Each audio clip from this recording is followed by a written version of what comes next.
کہ جیسے جیسے حساب قریب آ رہا ہے ان کی غفلت کم ہونے کے بجائے بڑھتی چلی جا رہی ہے. ما یاتیہم من ذکر من ربہم محدث الا استمعوہ وہم یلعبون لاہیۃ قلوبہم. ان کے دل بھی غافل ہیں اور جب بھی کوئی نصیحت آتی ہے تو وہم یلعبون، یہ کھیل کود میں لگے ہوتے ہیں، اس نصیحت کو سنجیدہ نہیں لیتے. قرآن میں کتنی مرتبہ اللہ نے جہنم کی آگ سے ڈرایا، کتنی مرتبہ بتایا کہ تمہارے اعمال کا حساب و کتاب ہوگا. اور کیا کہتے ہیں؟ هل هذا الا بشر مثلکم، محمد صلی اللہ علیہ وسلم کی بات مت مانو کیونکہ یہ تمہاری طرح کے انسان ہیں، ہم ان کی کیوں مانیں؟ قرآن کہتا ہے ہم نے جتنے بھی پیغمبر بھیجے کسی کو ایسا جسم نہیں دیا کہ وہ کھانا نہ کھاتے ہوں.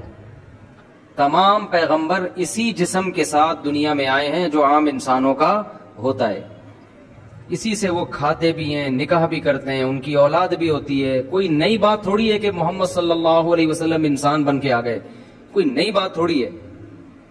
تمام پیغمبر ہمیشہ سے انسان ہی رہے ہیں. یہ سورہ انبیاء ہے، اس میں اللہ نے انبیاء کے واقعات بہت بیان کیے، مختصر. ویسے تو واقعات جو بیان ہوتے ہیں وہ انبیاء کا مکالمہ اپنی قوم کے ساتھ، کہ قوم کے ساتھ کیا ان کا مکالمہ ہوا، قوم کیسی بدتمیز تھی، کیسے بیہودہ اعتراضات اور نبی کیا جواب. یہاں ان پیغمبروں کا زیادہ ذکر ہے جو کسی پریشانی میں مبتلا تھے اور انہوں نے ان پریشانیوں میں اللہ کو پکارا اور اللہ نے ان کی ایسی دعا سنی کہ ناممکن کو ممکن کر دیا. تو ہمیں بھی بتایا جا رہا ہے، دو اسباق دیے جا رہے ہیں. ایک تو یہ کہ مصیبتوں میں کس کو پکارنا ہے؟ اللہ کو. دوسری بات، اللہ کو یہ اختیار ہے کہ وہ ناممکن کو ممکن کر دے. تو جو ویسے ہی عقلاً ممکن ہے ان میں کیوں اللہ کو نہیں پکارے ہم؟ تو اللہ تعالی نے پھر پیغمبروں کے واقعات ذکر کیے. میں جلدی وہ واقعات کر دیتا ہوں. سب سے پہلے تو اللہ نے ابراہیم علیہ السلام کا تذکرہ کیا، یہاں ان کی قوم کا مکالمہ بھی ذکر کیا ہے، باقی تو پھر دوسرے پیغمبروں کا. یہاں ابراہیم علیہ السلام کا اپنی قوم کے ساتھ جو بات چیت ہوئی اس کا بھی تذکرہ کیا. وَلَقَدْ آتَيْنَا إِبْرَاهِيمَ رُشْدَهُ مِنْ قَبْلُ، ہم نے ابراہیم کو پہلے ہی ہدایت دی تھی جب انہوں نے اپنے باپ اور اپنی قوم سے کہا مَا هَذِهِ التَّمَاثِيلُ الَّتِي أَنْتُمْ لَهَا عَاكِفُونَ، یہ کیسی تصویریں ہیں جن کے سامنے تم صبح و شام بیٹھے رہتے ہو عزت احترام میں. وہ بت بناتے تھے نا، تو بتوں کو تماثیل کہا جا رہا ہے. کیا کہا جا رہا ہے؟ تصویریں. یہ تو تصویریں ہیں، یہ کوئی خدا تھوڑی ہیں. تھوڑا بہت غریبوں کی مدد بھی چل رہی ہے. تو نبی نے کیا فرمایا؟ یہ بڑا قیمتی مال ہے. آپ نے فرمایا اپنے چچا کے بیٹوں کو دے دو. کس کو دے دو؟ کیوں؟ نبی صحابی کو رشتہ داری جوڑنا سکھا رہے ہیں. آج ہم رشتہ داری جوڑنے پر تقریریں تو بہت کر لیتے ہیں، لیکن خود تقریر کرنے والا رشتہ داروں پہ کتنا خرچ کر رہا ہے یہ تو کوئی چھاؤں میں آگے پوچھے تو پتہ چلے گا. سمجھ رہے ہو نا؟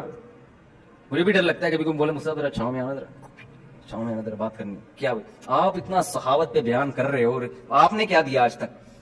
تو ہم سب ایک ہی جیسے ہیں بھائی. ہم تو اس لیے کہہ رہے تاکہ اللہ ہمیں بھی توفیق دے. کامیاب لیڈر رسول اللہ صلی اللہ علیہ وسلم تھے، ان سے کہہ رہے کس کو دے دو؟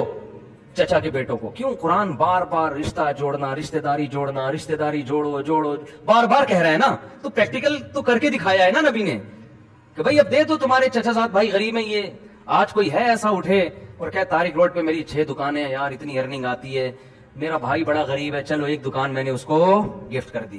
کوئی ہے ایسا مائی کا لال؟ یہ تو ہوگا کہ چھوٹا بھائی ہے، ابا کا انتقال ہو گیا، ایک دکان اس کی وراثت میں، وہ بھی ہتھیا لو بیٹھ، وہ بھی کھا لو، عید بقرعید پہ اس کو کپڑے بنا کے دے دیا کرو. ساری ارننگ آئے گی کس کی؟ پینٹ میں، میرے پاس آئے گی. کھانے والے مارکیٹ میں بہت ہیں، کھلانے والے مارکیٹ سے شارٹ ہیں. ابا کو کھلاتے ہوئے آج کل موت آ رہی ہے، بھائی کو کون کھلائے گا؟ ابا سے الٹا بڑھاپے میں بھی لے رہے ہو. ایک صاحب نے بتایا میں سعودی عرب سے آیا, ساری زندگی بیٹوں کو کھلاتا رہا, اب جب میں آیا ہوں نا بڈھا ہو گیا, کسی کام کا نہیں, اب بیٹوں کو میرے ساتھ بیٹھتے ہوئے موت آ رہی ہے, بوڑھے باپ کے ساتھ. ابا کو کمرے میں اکیلا چھوڑا ہوا ہے, بس چائے وائے کا پوچھ لیتے ہیں. بھائی بڑھاپے میں اس کو کمپنی چاہیے, اس کے ساتھ بیٹھو, اس نے تم پر احسان کیا, نا نا نا نا پپا چونکہ کسی کام کا ہے نہیں, کھانسے گا بات بات پہ, ٹائم ہی نہیں دیتے ابا کو. ابا کی ڈانٹ ڈپٹ سننا تو دور کی بات. دیکھو ایک دن قیامت قائم ہوگی, احسان فراموشوں کا اللہ کے ہاں کوئی بدلہ بولو نہیں ہے. تمہارا سب سے بڑا محسن, تمہارے سب سے بڑے محسن تمہارا باپ اور تمہاری ماں ہے. اور بڑھاپے میں پتا چلتا ہے تم کتنے احسان فراموش اور کتنے احسان کا بدلہ دینے والے ہو. بڑھاپے میں ماں باپ کے پتا چلے گا. جوانی میں تو باپ کو نچوڑتے ہیں بچے, نہیں ہر وقت ابو یہ لا دو, ابا یہ لا دو, ابا. جوانی میں تو ابا ہے وہ تو خان سامہ ہے, وہ تو لائے گا. بڑھاپے میں پتا چلے گا تم کیا کر رہے ہو اپنے باپ اور اپنی ماں کے لیے. تو خیر آغا خانیوں سے میں خطاب کر رہا ہوں اس وقت کہ یہ پرنس آغا خان جو ہے یہ ہماری طرح کا انسان ہے, اس کو انسان ہی سمجھو, یہ کوئی خلائی مخلوق نہیں ہے. اس کو یہ کھاتا بھی ہے اور لیٹرین واش روم بھی جاتا ہے, یہ اس کو پتہ نہیں کیا خدا بنا لیا ہے. ہم ایک دفعہ لاہور میں بیٹھے ہوئے تھے, میرے ساتھ ایک بڑے عالم تھے, انہوں نے کہا وہ کوئی اسماعیلی کو لائے, وہ کہہ رہے آغا خان کو ہم خدا جیسا سمجھتے ہیں, یہ تو وہ دلائل دے رہے ہمارے دوسرے عالم نا کہ بھائی دیکھو وہ بھی. تو ایک درمیان میں مولانا بول پڑے, انہوں نے بولا کبھی واش روم میں بیٹھا ہوا ہو نا, جا کے دیکھ لینا اس کو کہ خدا ایسا بولو نہیں ہوتا. انسانوں کے ساتھ کتنی احتیاجیں لگی ہوئی ہیں, کتنی احتیاجیں. یہ تو خود بیچارہ محتاج ہے, اور کسی دن واش روم نہ آئے تو قبض کی گولیاں کھائے گا یہ بیٹھ کے. تو تمہاری طرح کا انسان ہے, کوئی سرخاب کے پر اس کے نہیں لگے ہوئے. اسلام کتنا سیدھا مذہب ہے, سیدھی سیدھی بات کرتا ہے. یا ایھا الناس انتم الفقراء الی اللہ, اے لوگو تم سب کے سب اللہ کے در کے محتاج ہو, سب ایک جیسے ہیں, کسی کو اللہ نے کسی قسم کے اختیارات نہیں دیے. جب مجھے آپ کی دوسری شادی کا اختیار نہیں دیا تو اور کس کو کیا اختیار دیا ہوگا. میں اتنا شادیوں پہ بیان کرتا ہوں, لوگ آتے ہیں ہماری کرا دو. آج مغرب کے بعد ایک صاحب چپک گئے کہ میری بات چل پڑی ہے, لڑکی کے ابا نہیں مان رہے, آپ منوا دو. میں نے کہا یار ہمارے کتنے رشتے اس بیس پہ ٹوٹے ہیں کہ لڑکی کے ابا نہیں مانے تھے, ہم اپنے رشتے نہیں کروا سکے, تمہارے کہاں سے کروائیں گے. مسئلہ ہی سارا ابا کا ہوتا ہے. اگر ابا کی کباب میں ہڈی جو ابا کی صورت میں ہے وہ مارکیٹ سے نکل جائے, پھر تو سب لوگ الو بنا بنا کے لڑکیوں کو بیوقوف بنا بنا کے گھروں سے بھگائیں گے. ابا ہی تو ہیں جو دیکھتے ہیں کہ کم بخت تو میری بیٹی کے قابل بھی ہے یا نہیں ہے. تو جو ڈائلگ سنا رہے ہیں نا, آسمان کے تارے توڑ کے لاؤں گا اور میں یہ کر دوں گا اور میں وہ کر دوں گا, یہ ڈائلگ سے تیری ہونے والی تو تیری منگیتر تو متاثر ہوگی, لڑکی کا باپ متاثر نہیں ہوگا. اس کو پتا ہے ہم نے بھی یہ ڈائلگ اپنے زمانے میں بہت مارے تھے, وہ ان ڈائلگس کی حیثیت کو جانتا ہے, وہ الو بنانے کے طریقے ہوتے ہیں. اس لیے اللہ نے بڑا زبردست کیا ہے کہ لڑکی کا ولی بنا دیا باپ کو, وہ درمیان میں دیکھے گا بھائی تو ایسا تو کوئی بھی کہیں اٹھے اور پیغام بھیج دے اور حساب کتاب ہو جائے. تو جب ہمیں اختیارات نہیں ہے, میرے بھائی جو شادی صبح شام چیختا ہے اس کے پاس اختیارات نہیں ہے, تو اب پرنس آغا خان کے پاس اختیارات کہاں سے آئیں گے. تو اس لیے آغا خانیوں سے میں گزارش کرتا ہوں, ریکویسٹ کرتا ہوں, ایکسکیوز می, ٹھیک ہے نا, کہ یہ تمہاری طرح کا انسان ہے, اس کو انسان ہی سمجھو. ہو سکتا ہے تم اس سے اچھے ہو, تم زیادہ صدقے کر دیتے ہو, تم زیادہ روزے رکھ لیتے ہو, تم زیادہ نمازیں پڑھ دیتے ہو, اس کو خدا مت بناؤ, اس کی تصویریں اپنی دکانوں میں مت لگاؤ. انسان ہے, اس سے اچھے تمہارے ابا ہیں جن کے تم پر احسانات ہیں, ان کی تصویر نہیں لگا رہے, اس کی لگا رہے ہو. ہم تو کہتے ہیں خیر تصویر لگانا ابا کی بھی حرام ہے, اماں کی بھی اور کسی کی بھی, لیکن لگانی ہی ہے نا, گناہ کرنا ہی ہے. تو ابا زیادہ اچھے ہیں تمہارے, ان کے تم پر احسانات زیادہ ہیں. تو خدا کو مانو. اس لیے تصویر سازی اسلام میں حرام قرار دے دی گئی. یہ جو محمد بن قاسم ہندوستان میں آیا نا, اس کی تصویریں ملتی ہیں آپ کو, پتہ ہے کیوں؟ آپ کو اسلامی ہیروز کی تصویریں نہیں ملتی, کیونکہ مسلمان ان کی تصویریں نہیں بناتے تھے. مسلمانوں نے نبی صلی اللہ علیہ وسلم کی تصویر نہیں بنائی کیونکہ منع کیا نبی نے. لیکن محمد ابن قاسم, جس کو آج بہت سے بدبخت لوگ ڈاکو, چور, الٹی بوٹ پٹانگ ناموں سے یاد کر رہے ہیں, محمد ابن قاسم نے جب سندھ فتح کیا ہے تو ایسا سندھ میں عدل سے حکومت کی ہے کہ ہندوؤں نے اس کو بھگوان بنا کے پوجا پاٹ شروع کر دی تھی, اس کی تصویریں اور مجسمے بنانا شروع کر دیے تھے. جب وہ جا رہا تھا واپس تو ہندو رو رہے تھے.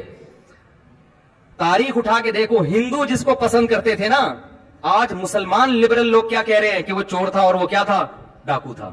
تو یہ تمہاری تاریخ ہی کو مسخ کرنے کی کوشش کی جا رہی ہے. جتنے اسلامی ہیروز مسلمانوں میں گزرے ہیں ان تمام ہیروز کا امیج غلط کر کے دکھایا جا رہا ہے دنیا کو, اور یہ مسلمان اسکالرز یہ کام کر رہے ہیں.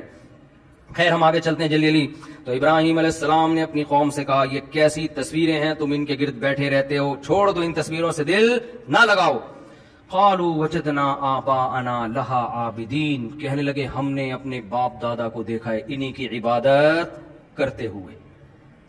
ہندو کیوں ہندو ہے؟ اس لیے کہ ابا بھگوان رکھتے ہیں، دادا بھی بھگوان، وہ جو گھروں میں بت رکھتے تھے، اس بیس پر ہے، دلیل اور عقل کی بیس پہ نہیں ہے۔ آج کل یوٹیوب پہ ہندوؤں کی کچھ کرتب آ رہے ہیں، فیس بک پہ آتے ہیں نا، کہ وہ پنڈت جی نے یہ کر کے پڑھا دیا، یہ پڑھ دیا تو وہ خبریں صحیح نکلی، وہ کہہ رہے یار یہ تو بالکل صحیح خبریں ہیں، تو گویا غیب کا علم۔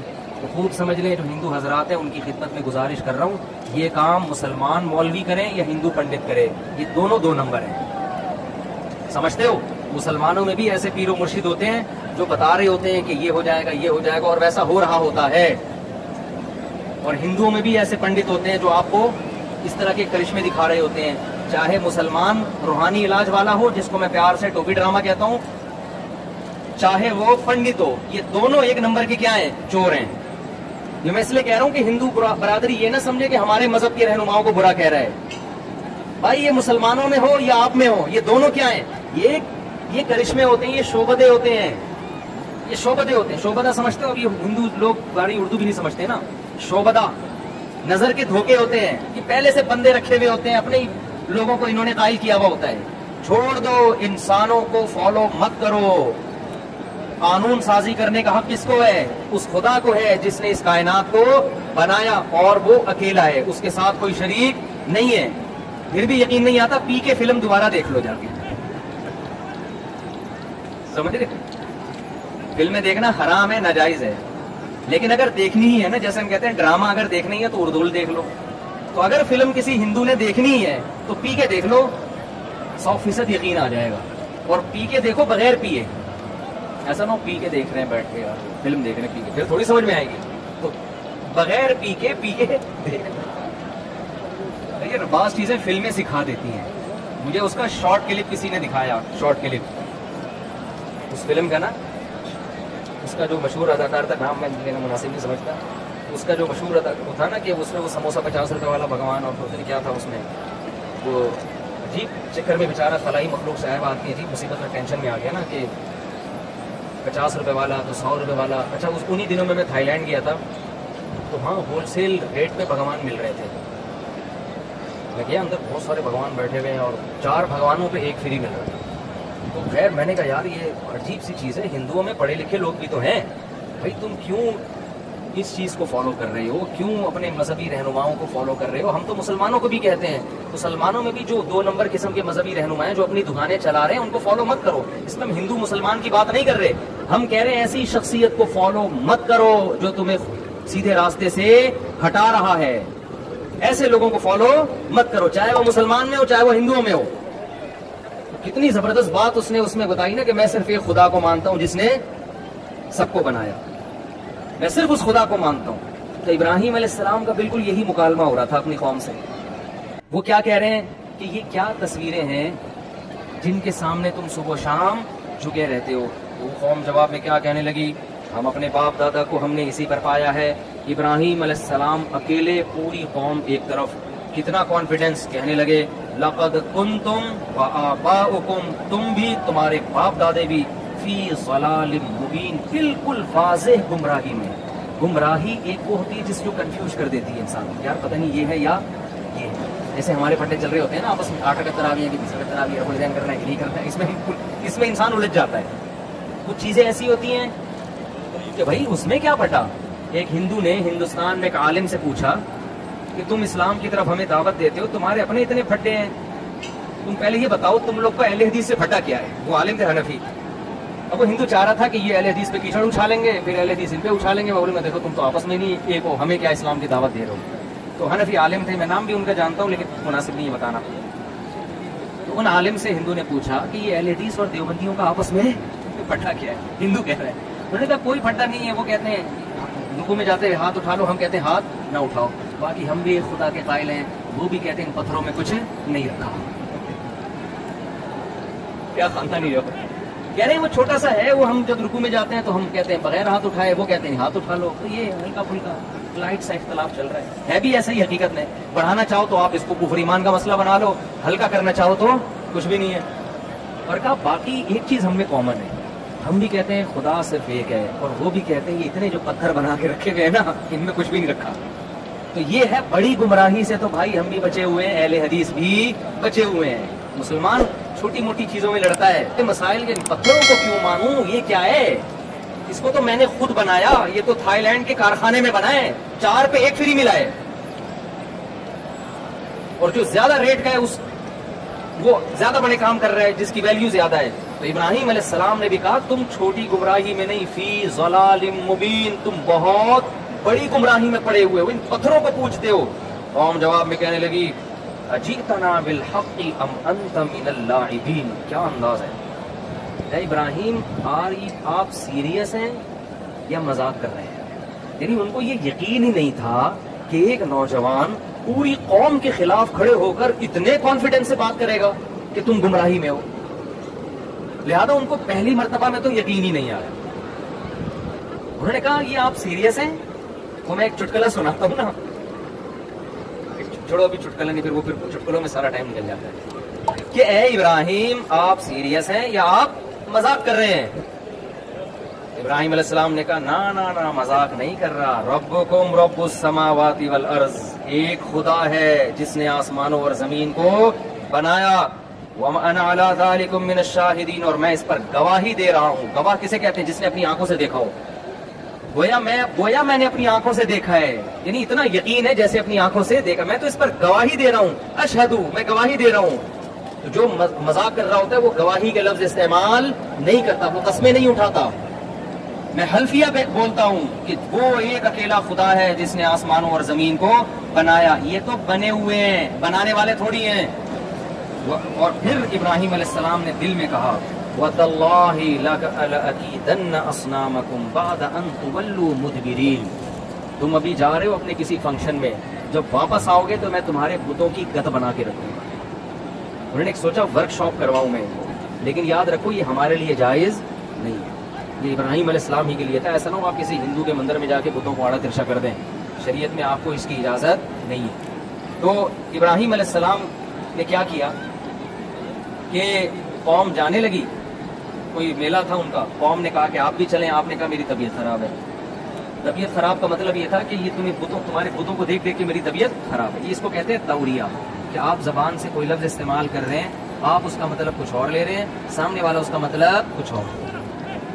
تو انہوں نے چھوڑ دیا، چلو بھائی ٹھیک ہے. تو ابراہیم علیہ السلام نے کیا کیا، جا کے فجعلہم جذاذا، سارے بتوں کو جتنے اس کے اندر رکھے ہوئے تھے سب کو، کسی کو ٹنڈا کسی کو لنجا کر دیا، کسی کی آنکھ پھوڑ دی، کسی کے کان کاٹ دیا، کسی کے بازو کاٹ دیے. سب کا نا جو مینوفیکچرنگ فالٹ تو ان میں نہیں تھا، لیکن بعد میں سب کو کیا کر دیا.